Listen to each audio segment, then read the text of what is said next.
Hello, today I'm going to be reading chapter 19 of Takeout by Margaret Maron.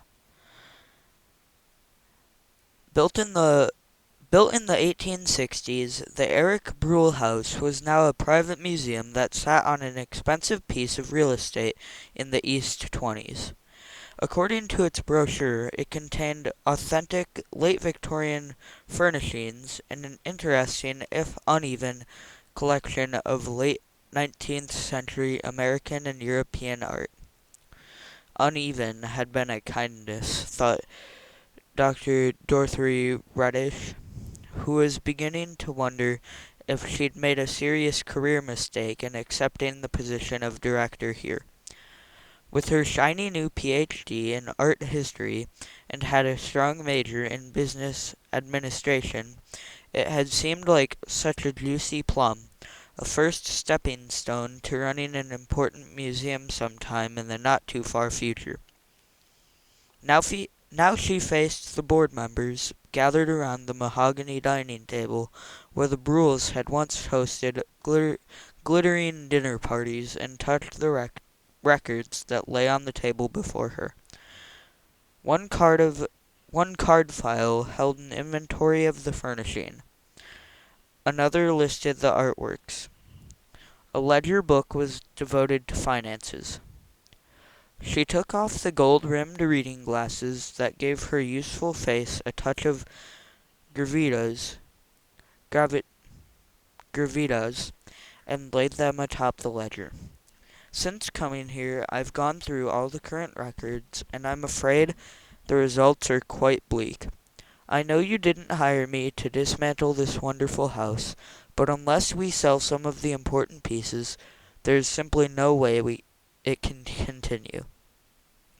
Victorian furniture isn't highly valued these days, but the Whistler portrait, for instance, would probably bring enough to keep the house limping along for another 2 or 3 years. Sell our Whistler, exclaimed Miss Beardsley, a long-time docent and a fairly recent member of the board. But that's one of the main works that people come to see.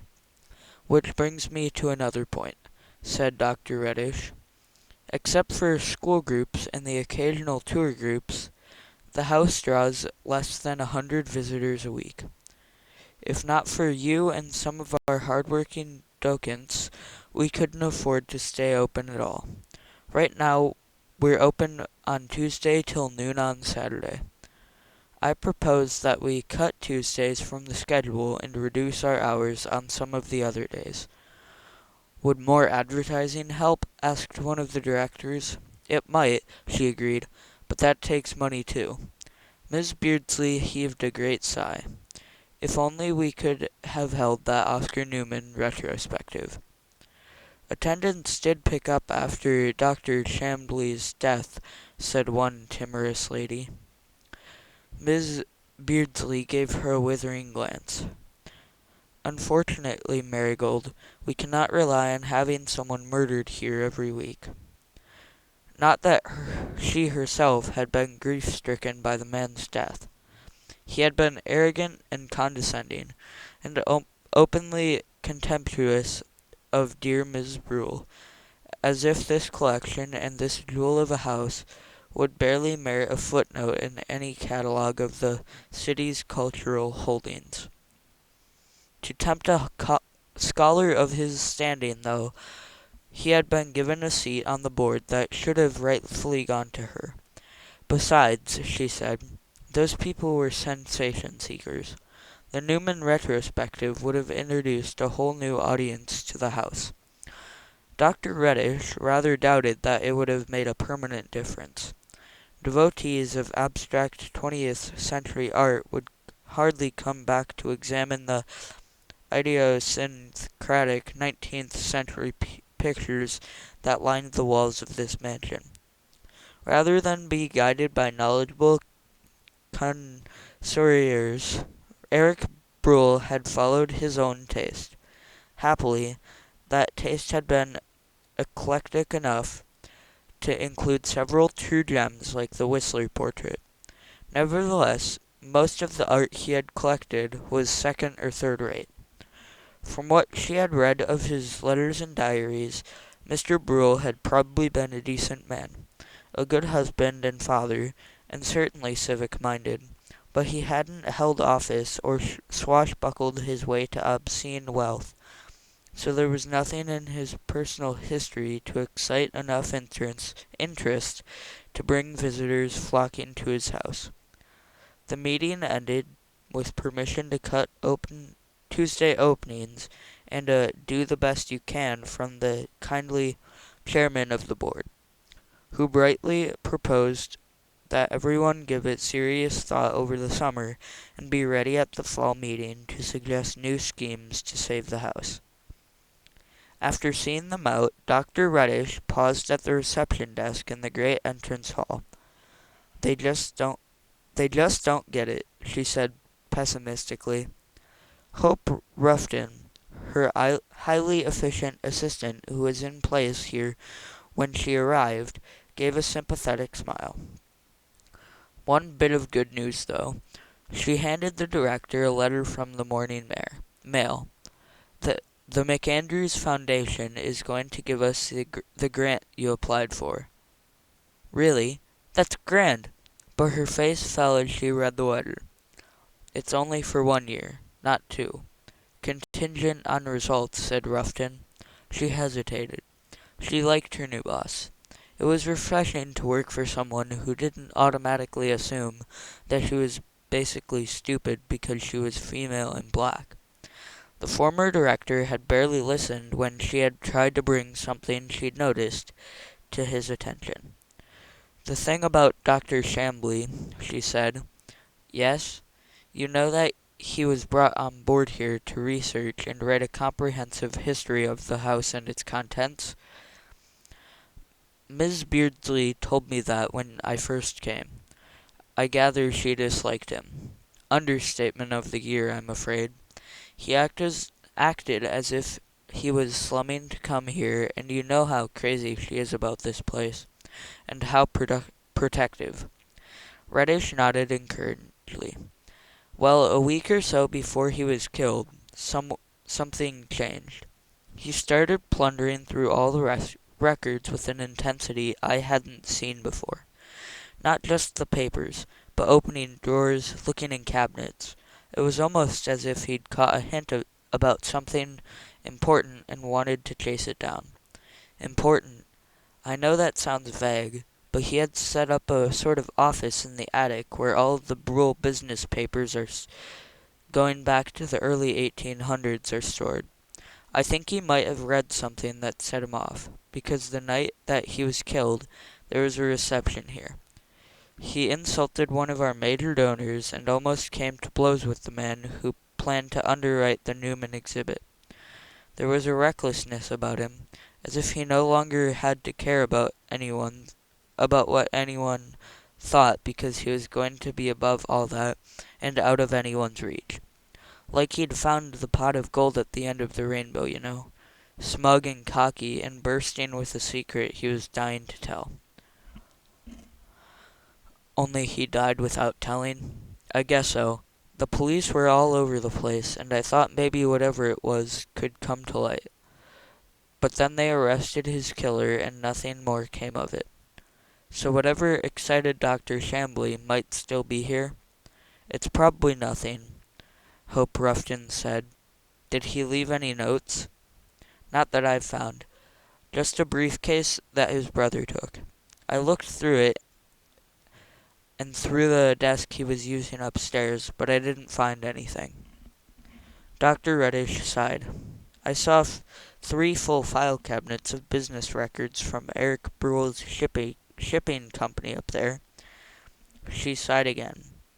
Want me to go through them? Asked Ruffton. Thanks, but there's no point in both of us wasting time. I'll do it. Get out of the way before I start a full hands-on, touch-everything inventory. As 2 matronly ladies approached the reception desk, waltz in hand, a Doken who had been reading the morning newspaper on a nearby bench put it aside and stood ready to guide them through the house once Ruffton had taken their money. The docent would also make sure that they remained behind their velvet ropes and that nothing belonged to the house left in one of those cap- captious handbags. Before heading upstairs to read through bills of lading and contracts to build more barges, Dr. Reddishley impulsively called the mentor who had pulled a few strings to get her this job. I know it's short notice, Elliot, but could we possibly meet for lunch? To her delight, he was practically in the neighborhood. It'll have to be a quick lunch, though. What about a picnic in your park? He said. I'll pick up some sushi, and I'll find the key. 1 o'clock? Works for me, he said. Denny Capps pulled on a pair of disposable plastic gloves and took his place behind the steam table as the doors opened to let in the hungry and homeless man who had been waiting on the concrete steps outside in the hot June sun. The server next to him took a second look. Denny? Denny Capps? It's me, Nate Patterson. You back again? Where you been? Capps shrugged. Where you think? Yeah, bummer. They making you do the rest of your community service. Yeah. He ladled soup into a bowl and passed it across the counter to a man with a thin gray beard. Bummer, the other man said again. I got one more week and then I'm out of here. You ever see a guy named Matty something here these days? Patterson shrugged. Who knows their names? You know Matty Mouton? You mean Matty Mouton? Asked the server on the other side of Patterson. Didn't you hear? He's the one that died on that bench last week. Oh, yeah. Patterson nodded. The Caps were here asking about him. I heard it was poison. Oh, shit, said Caps. Promptly at 1 o'clock, Elliot Buntrock ambled down the brick sidewalk and met Dorothy Reddish, who had a large iron key in one hand and 2 bottles of water in the other. I always feel so ridiculously privileged whenever I'm inside one of these private gardens, he said, holding the gate open for her. They really are urban oases, aren't they? He stood in the shade of a huge sycamore tree and took a deep breath, looking more like a crane than ever as he stretched his arms wide, almost as if flexing wings. A summer breeze caught his light jacket and billowed it out from a t-shirt that advertised Browning tractors. The small park was lovely maintained by the residents of Sussex Square. They had lost the battle to preserve the original gas streetlights, but had been allowed to replace the gas fixtures inside the frosted globes with soft electric lights that mimicked gas flames. The wrought iron fence and the benches inside were original, and gravelled paths wound through the ornamental plantings true to the period. They were the only ones there, and when they'd chosen a bench near a small fountain shaped like a trumpeter's swan, Buntrock laid the sushi tray on the space between them and said, So how's my favorite student settling in at the Brule House? Except that it's probably going to close under my tenure. Just fine, she said gamely, dribbling a little soy sauce over her eel and avocado morsel before popping it into her mouth. The house has never been self-supporting, and our funds will run dry next year if we don't find a new way to bring more people through the doors, or something to turn on the grant fountains. She cocked her head and, with a mischievous smile that was only half joking, said, Are you sure you don't want us to move your Newman retrospective back to us? Sorry, kid. It was never going to be here if I had anything to do with it. Besides, it would only be a temporary fix. I know, she sighed. And that's what I wanted to ask you. You knew Roger Chambly, didn't you? Not well, but yes. You say that as if you didn't like him. Buntrock shrugged. He was such a pompous little ass. I doubt if anyone really liked him. I doubt if he cared. Why? What would he care about Elliot? What would excite him? Power, he said promptly. Or fame. Why? She repeated what Hope Ruffton had told her, how Chambly had started rummaging through the brewel house as if hunting for something that excited him. But if he found it, he didn't get a chance to tell anyone, unless he got it out of the house first. Buntrock flicked a grain of rice from his t-shirt. Knowing Chambly, he probably wouldn't hesitate to steal something minor, but something that had him that excited sounds more like an important piece of art that he could write a book about and go down in history as its discoverer. He chewed thoughtfully for a moment. Chambly's specialty was 19th century art. Brule was in Europe in the 1860s, right? That's when he did most of his collecting. Millet, Manet, and Whistler, of course. Is there a Manet hanging on the walls? Not that I've seen. No Millet either. Too early for Cézanne. Greek sculpture was getting quite a play then, but I doubt a big piece of marble would go unnoticed. Pompeii would have been on the grand tour, though. Perhaps a particularly nice little Roman bronze, or maybe there's a piece of Etruscan gold mixed in with his wife's jewelry. No, all of her good pieces were sold to endow the house, and the costume things aren't worth more than a few $100s. Buntrock shook his head impatiently. Even Etruscan gold wouldn't have made a big enough splash for Chambly. Sorry, Dot, I'm out of ideas. Hope you find whatever it is, though. If you're right about Chambly's excitement, maybe you'll get to write your own book. And that's the end of chapter 19. And also, in the comments below, tell me whether you like the plant better or the cat cam, even though he's not on his cat stand right now. But in the comments, let me know. And as always, have a wonderful day.